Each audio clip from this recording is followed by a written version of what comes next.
يا ربنا يا ربنا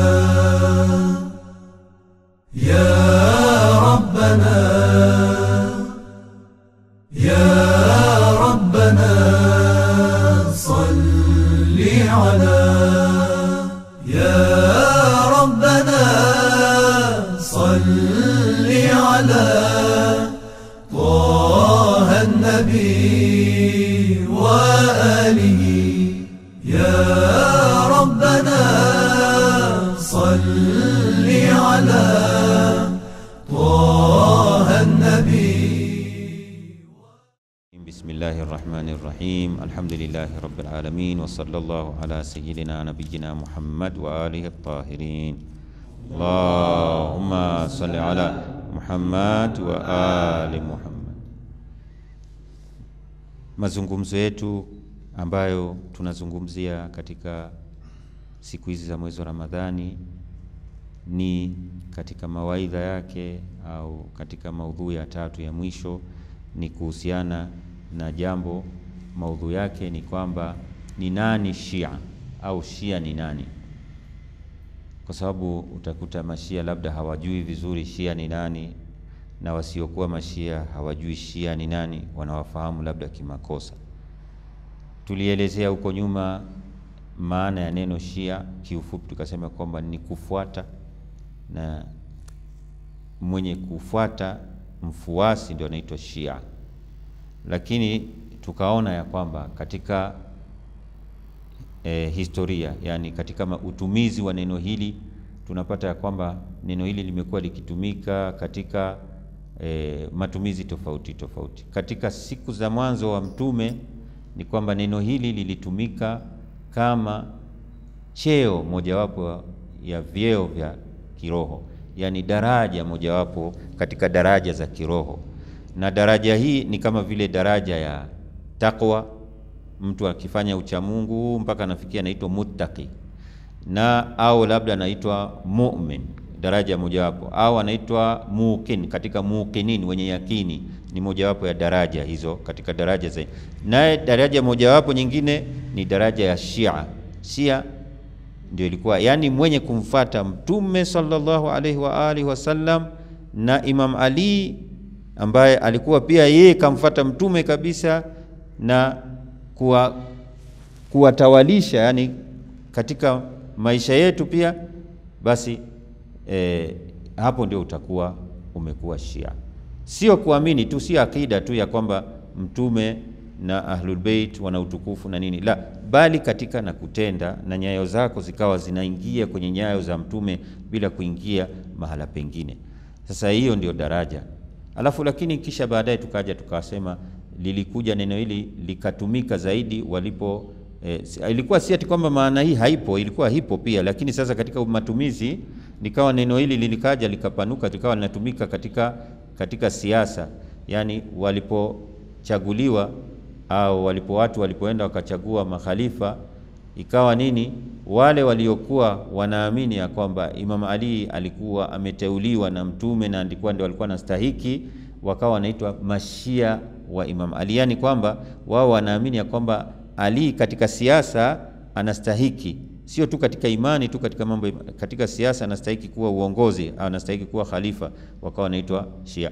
Kisha ilipokuja ikawa wakati wa Uthman alipouawa, Muawiya akawa anakuja na kutetea na kudai ya kwamba yeye anatetea mauaji ya Uthman ibn Affan, na kusema ya kwamba huyu waliomuua ni akina Imam Ali, na hali ya kuwa ilikuwa ni kinyume. Imam Ali ndio alikuwa akimtetea zaidi, na aliwatuma watoto wake na nani walikuwa kimchunga.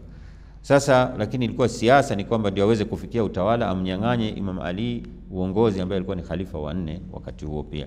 Sasa kabla hajakuwa ndio wakati huo tayari ashakuwa khalifa wa 4. Sasa wakati huo ikawa neno wenye kumfuata na kumuunga mkono Imam Ali wakawa naitwa Alawiya, na bado Shia likabaki neno Shia tu Ali, mashia wale. Alafu wale ambao walikuwa wanaufanyia Imam Ali adui na wanampenda Uthman na wanatetea, wakawa wanaitwa wanaitwa Uthmania au Shiatu Uthman, mashia Uthman. Neno hili likaendelea likafika mahali katika zama ambazo akina Bani Umayya waliangushwa kwenye utawala na kunyang'anya utawala na Bani Abbas. Ikawa wakati huo Imam Sadiq alayhi salam alikuwa na fursa kidogo na wafuasi wake, na wakati huo madhehebu yalikuwa yametokezea na maswali yalikuwa mengi, shaka zikawa ziko. Ikawa katika kujibu maswali za kiakida na katika maswala mengineyo za kifikhi na nini, ndio ikawa nini, wakati huo neno pia Shia likawa limekuja limepanuka zaidi, wakawa wanaitwa ni Shiatu Jaafar, mashia wa Imam Jaafar, ambayo na bado neno ni Shiatu Imam Ali.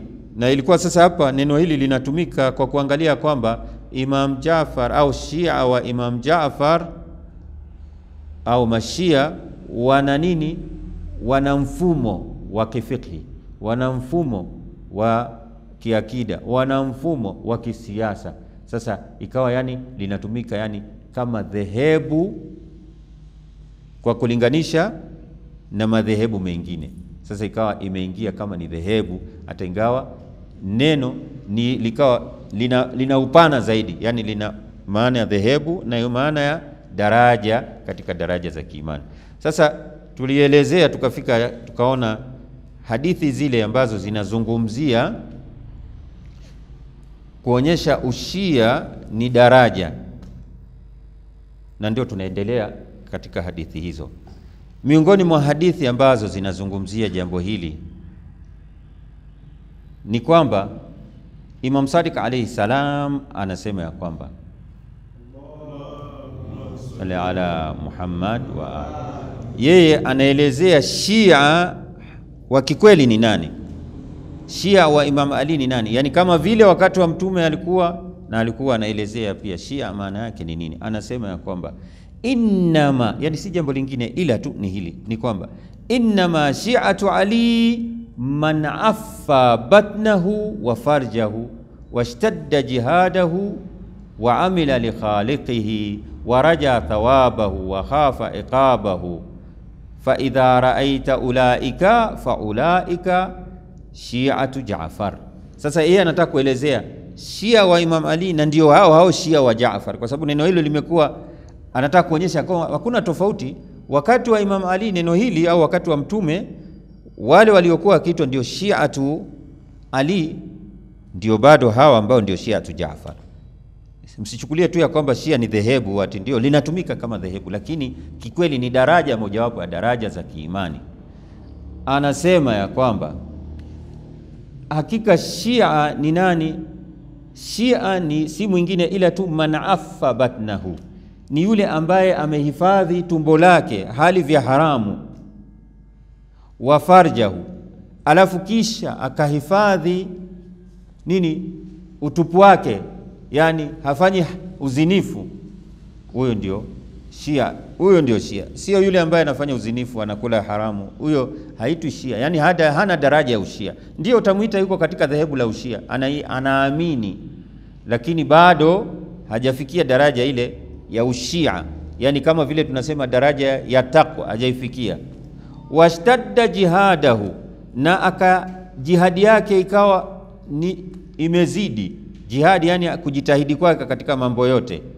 Kwa nini katika mambo ya waamila, katika mambo yake yote waja amila li khaliqihi, na akawa anatenda mambo kwa ajili ya muumba wake, kwa ajili ya Mwenyezi Mungu Subhanahu wa Ta'ala.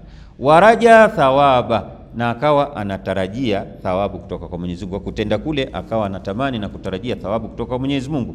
Wa khafa iqaba, na akawa ni mwenye kuogopa nini, adhabu ya Mwenyezi Mungu Subhanahu wa Ta'ala.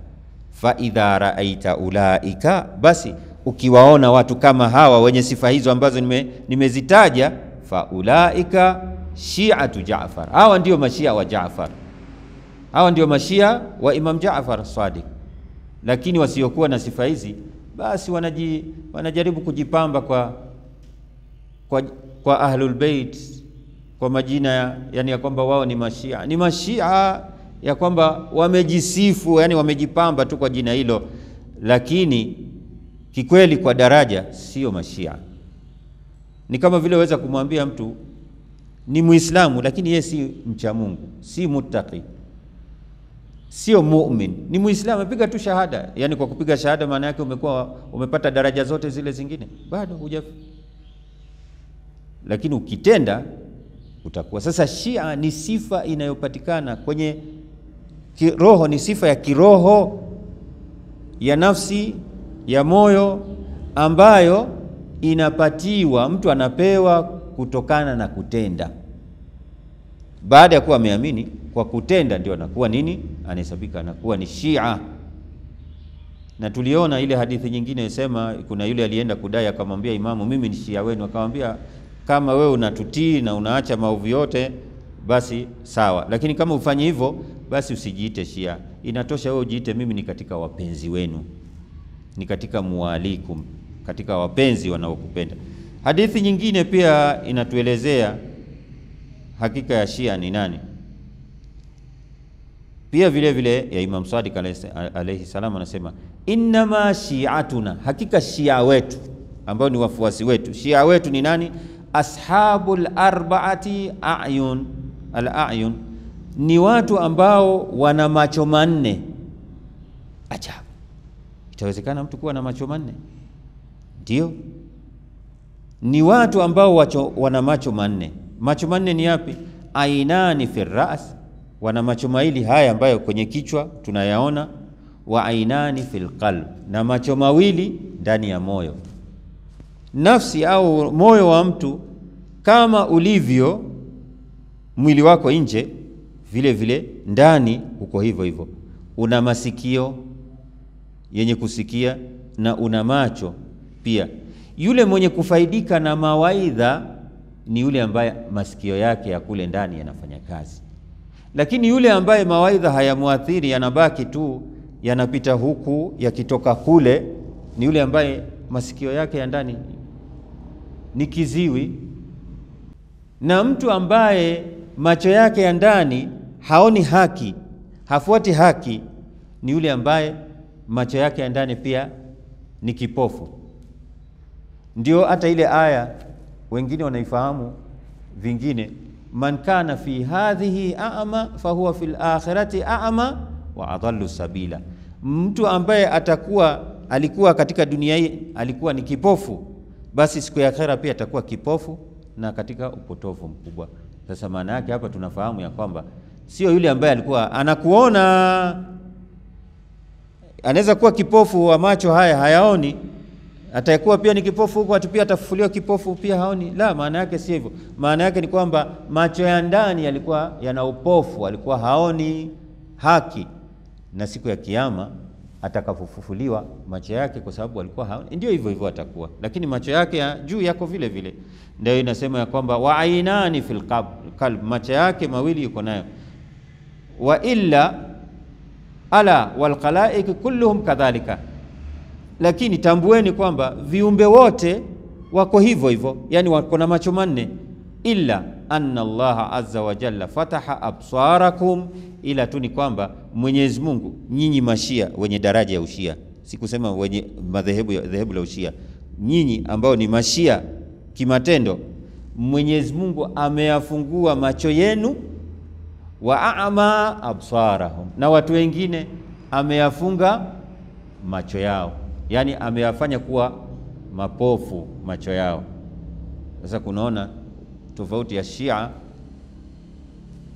kama daraja na mtu mwingine asiyekuwa Shia kwa daraja hiyo. Hiyo ndio hali hivyo. Kiyama itakuwaje?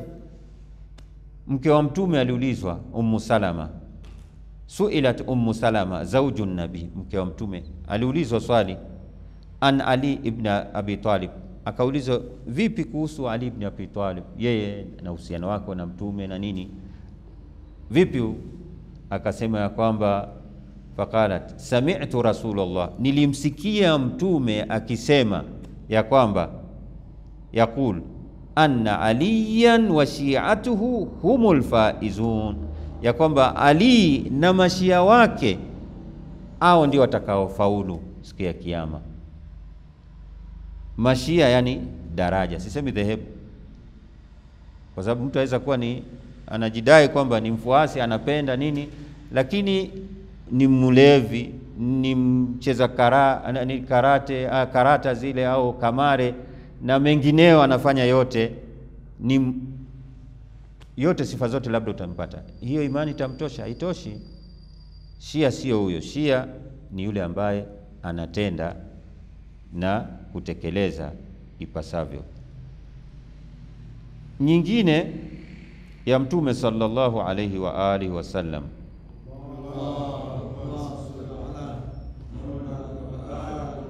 sasa tunazungumzia kuhusu Shia huko peponi, kama vile tumetaja hiyo hadithi. Hii nyingine pia inatuelezea ya kwamba Ibn Abbas ambaye alikuwa anapenda sana tafsiri ya Qur'ani na alikuwa ni katika wafasiri wa Qur'ani hata baada ya Mtume, pia alishika vizuri, na kuna hadithi nyingi ambazo zina tafsiri yeye ndio amezipokea au ndio anazitaja tafsiri ya Qur'ani.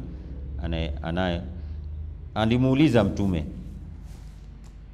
sa'alahu Ibn Abbas an qawli Allahi azza wa jalla.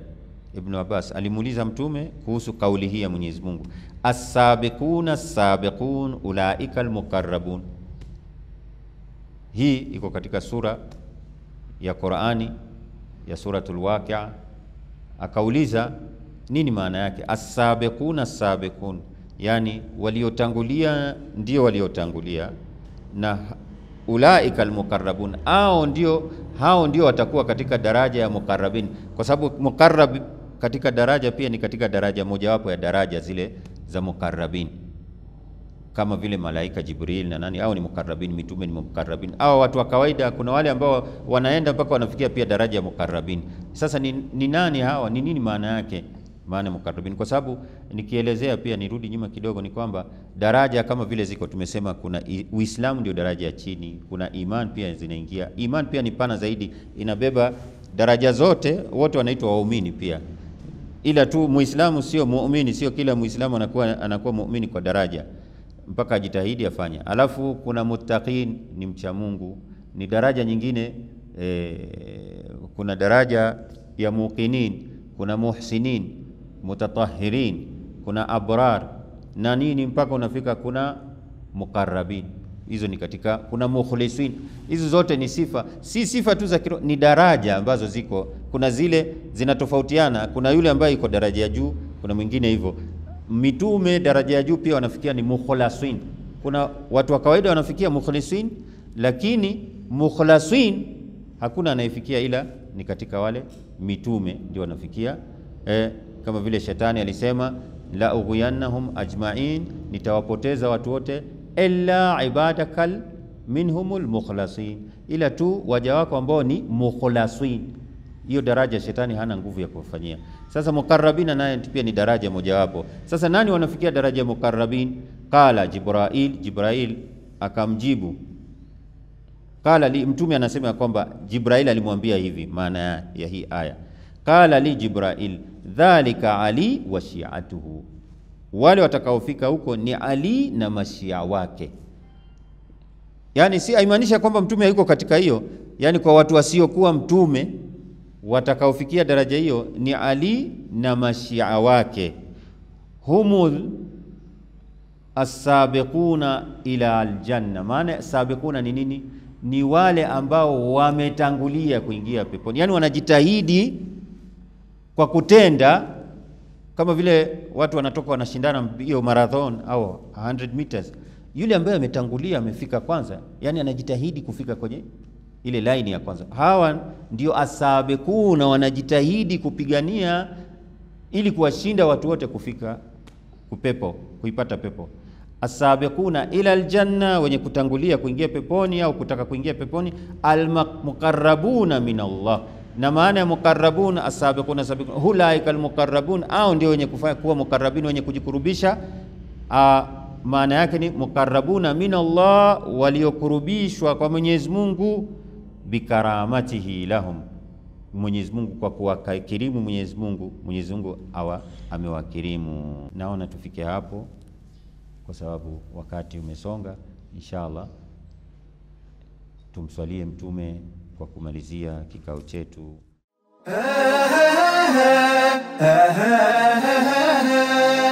aha, aha.